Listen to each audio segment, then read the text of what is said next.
I love to hear Scripture read from the pulpit. And what happens is, I've mentioned this before, oftentimes when I hear it read, I go, man, I got to include this in my sermon, or I hear something else, and I just really appreciate it when that's read. Also, what I was thinking, those of you who follow the stained glass windows, over here, there's a reenactment of the Lord's Supper, and there's Jesus, and he's sharing the wine and the bread. And if you look closely, maybe you can figure out which one is Judas over there. But that's something you might want to take a look at some other time. And it is interesting also that I was thinking that in what oftentimes in many societies is the most sacred act, and that's the act of fellowship and sharing food, that's when the betrayal takes place in what should have been a very sacred time. I thought that was interesting as well. And also, there's an old saying among some preachers and teachers that you should preach a sermon as if you're about ready to have a heart attack, and in your first sentence tell them what you're going to do. I'm not going to have a heart attack, but I did think what I'd do is go back to the children's sermon real quickly. Reverend Lorimer mentioned this a long time ago, and it's really good. People talk about evil and what to do with it, and a lot of people deny that there is evil, and if they want to live in fantasy land, they can. I'm not interested in trying to persuade somebody that there is or there isn't evil. There is. But the way you avoid it is not to be around it if you can. And if you look at the Lord's Prayer, it's lead us away from temptation. Lead us away from ourselves, getting in trouble. That's what it's about. Lead us away. Take us away from getting in trouble. And anyway, Reverend Lorimer had this great line. He says,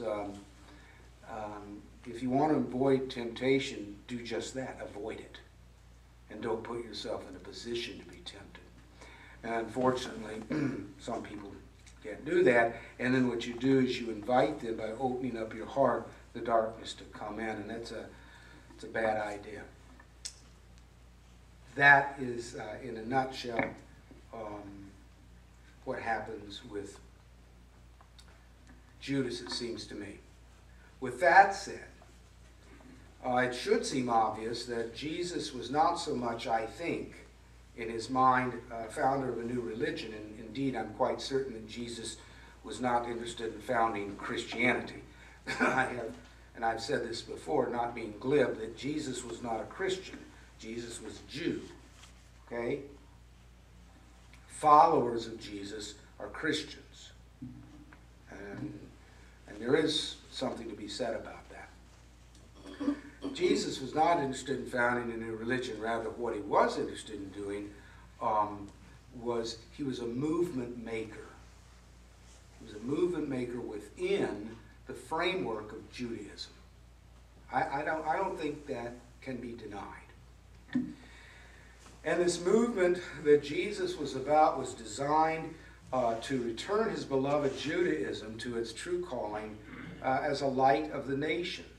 That's what Jesus saw himself to be about. Now, yes, other things as well. Follow me. He's a Jew. He works within the structure of Judaism, and he establishes a movement within the structure of Judaism, and that movement is to repair and then return Judaism back to what he understood it to be its rightful place, which was namely a religion that would save people, that would lead them to God, and that would lead them into an enriched and wonderful life. Of course, the Jewish leadership rejected any of this, and in time so it happens you had a parallel branch of Judaism that came into being, and it ended up being called Christianity. So for a long time, Christianity was just merely a branch of Judaism. Judaism goes like this, and then it branches off. And so for maybe, let's see, 50 years, it's pretty much parallel with Judaism. The Christians are still, well, the people who follow Christ, or the Christ movement, they're still going to synagogue, they're still relatively practicing Jews, and then eventually they break completely away. That's a story in another sermon. But what Jesus sought, and I think failed to accomplish, was to change institutional Judaism away from its intractable insistence on holiness at the expense of compassion and forgiveness. Got that? Now, I'm not against being holy. I'm not against living a pure life. I'm not against being righteous. All of those are categories that would fit nicely under the idea of holiness. But it seems to me that during the time of Jesus, particularly led by the Pharisees, you had this movement and its insistence on being holy, on being pure, because if we're holy and we're pure and we're righteous, then God is going to save our country, and if we're not, then our country is doomed. And you see that same line being preached today in pulpits today, that Americans have to get back to holiness, we have to get back to righteousness, and if we don't, our country's doomed. So you see this same kind of thing, and which I don't think is what we're supposed to be doing. I follow Jesus instead of other things. But so Jesus fails in this attempt to as he sought, return Judaism to a religion or a way of life of compassion and forgiveness. And they seem to me to be the heart of what being a follower of Christ is all about. And indeed, it's called the way.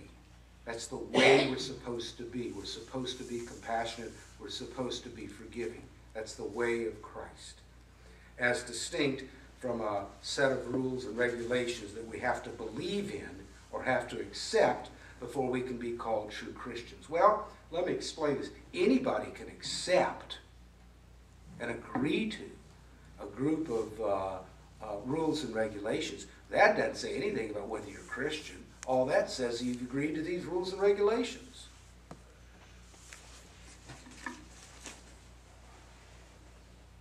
Jesus wants a transformation of the heart and not a following